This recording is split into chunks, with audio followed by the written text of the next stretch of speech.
हरिओम। मकर संक्रांति एक प्रसिद्ध पर्व है। वैसे भारत में समय समय पर हर पर्व को श्रद्धा, आस्था, हर्षोल्लास एवं उमंग के साथ मनाया जाता है। पर्व एवं त्योहार प्रत्येक देश की संस्कृति तथा सभ्यता को उजागर करते हैं। यहाँ पर पर्व, त्योहार और उत्सव पृथक पृथक प्रदेशों में अलग अलग ढंग से मनाए जाते हैं। मकर संक्रांति पर्व, इसका हमारे देश में विशेष महत्व है और इस संबंध में संत तुलसीदास जी ने लिखा है कि माघ मकर गत रवि जब होई, तीरथ पति ही आव सब कोई। कि माघ मास में मकर राशि में जब सूर्य होता है तो तीर्थपति अर्थात प्रयागराज में सब लोग आते हैं। ऐसा कहा जाता है कि गंगा, यमुना, सरस्वती के संगम पर प्रयाग में मकर संक्रांति के दिन सभी देवी देवता अपना स्वरूप बदल करके स्नान के लिए आते हैं। इसलिए वहां मकर संक्रांति पर्व के दिन स्नान करना अत्यंत अनंत पुण्यों को एक साथ प्राप्त करना माना जाता है। मकर संक्रांति पर्व प्रायः प्रतिवर्ष 14 जनवरी को पड़ता है। इसमें क्या है कि धनु राशि से सूर्य मकर राशि में प्रवेश करता है और जब एक राशि से दूसरी में सूर्य संक्रमण करता है तो ये पुण्य समय माना जाता है। उत्तर भारत में गंगा, यमुना के किनारे बसे गांवों में, नगरों में बड़े बड़े मेलों का भी आयोजन होता है।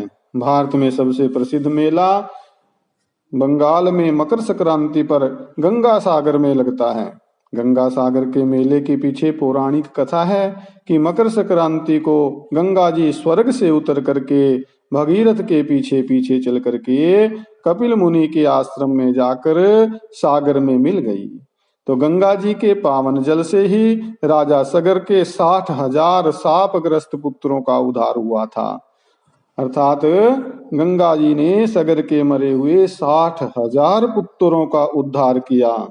तो इसी घटना की स्मृति में, याद में गंगा सागर नाम से ये तीर्थ विख्यात हुआ और प्रतिवर्ष 14 जनवरी को गंगा सागर में मेले का आयोजन होता है। तो इसके अतिरिक्त दक्षिण बिहार के मदार क्षेत्र में भी एक मेला लगता है।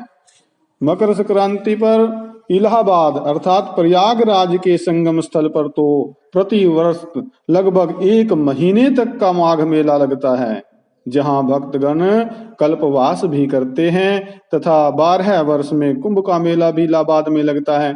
तो ये भी लगभग 1 माह का रहता है। तो इसी प्रकार 6 वर्ष में अर्ध कुंभ का मेला भी यहाँ लगता है।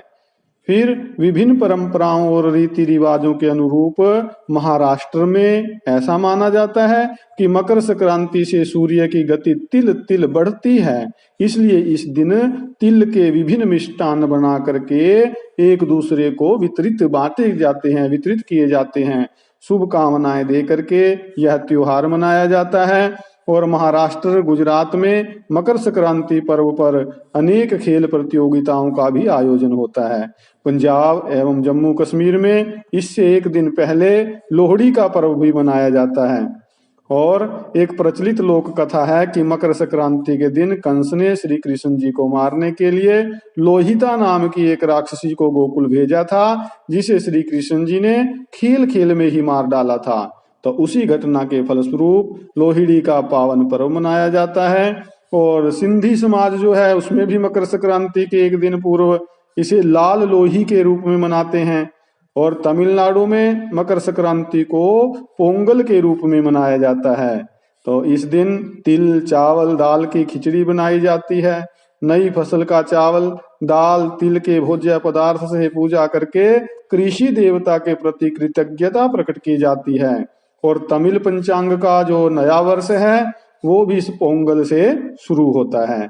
तो भारतीय ज्योतिष के अनुसार मकर संक्रांति के दिन सूर्य के एक राशि से दूसरी राशि में हुए परिवर्तन को बदलने को अंधकार से प्रकाश की ओर हुआ परिवर्तन माना जाता है। मकर संक्रांति से दिन जो है बढ़ने लगता है और रात्रि की अवधि कम होती चली जाती है।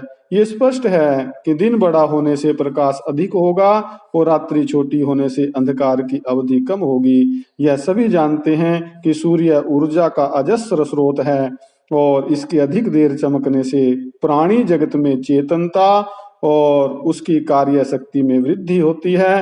तो मकर संक्रांति हमारे शास्त्रों में बड़ी पुण्यमयी तिथि है। इसमें किया हुआ दान, जप, हवन, स्नान आदि का जो पुण्य है वो कई गुना हो जाता है और इसलिए हमारी संस्कृति में मकर संक्रांति पर्व को मनाने का विशेष महत्व है।